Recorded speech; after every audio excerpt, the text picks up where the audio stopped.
Bismillahirrahmanirrahim. Assalamualaikum warahmatullahi wabarakatuh. Salam sejahtera untuk kita semua. Salam hormat saya haturkan kepada dosen mata kuliah Pendidikan Pancasila, Bapak Profesor Dr. Wahyu Hidayat, MPD, serta teman-teman mahasiswa yang sedang menonton video ini.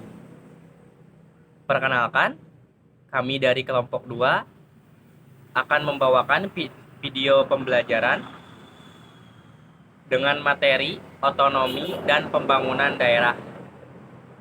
Sebelumnya, perkenalkan saya Dito Putra Abdullah selaku pemateri pertama,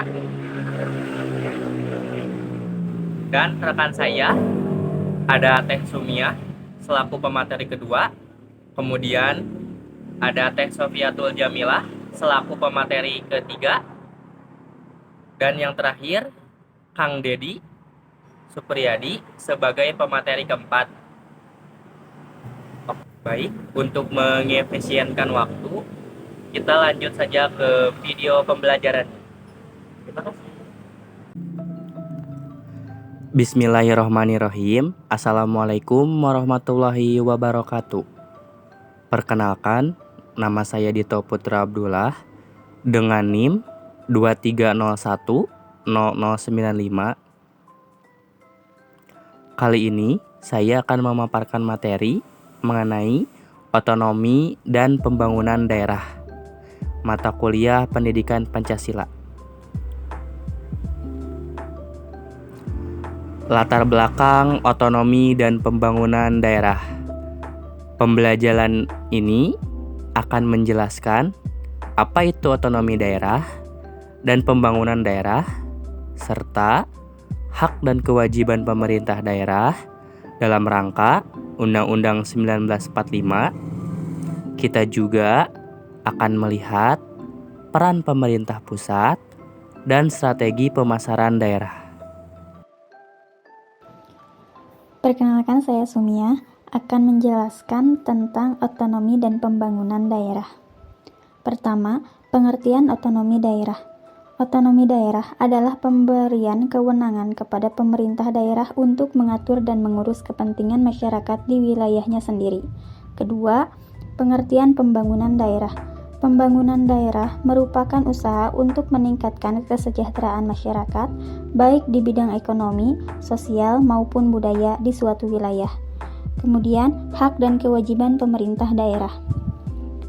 Otonomi daerah dalam Undang-Undang 1945 memberikan otonomi kepada pemerintah daerah untuk mengatur urusan lokal dan membuat kebijakan yang sesuai dengan kebutuhan masyarakat setempat. Kemudian, kewenangan pemerintah daerah. Pemerintah daerah memiliki kewenangan untuk mengelola kebijakan publik, sumber daya alam, dan perekonomian di wilayahnya. Tanggung jawab pemerintah daerah. Pemerintah daerah bertanggung jawab dalam menyelenggarakan pelayanan publik yang efektif, menjaga keamanan dan ketertiban, serta memajukan pembangunan di daerahnya.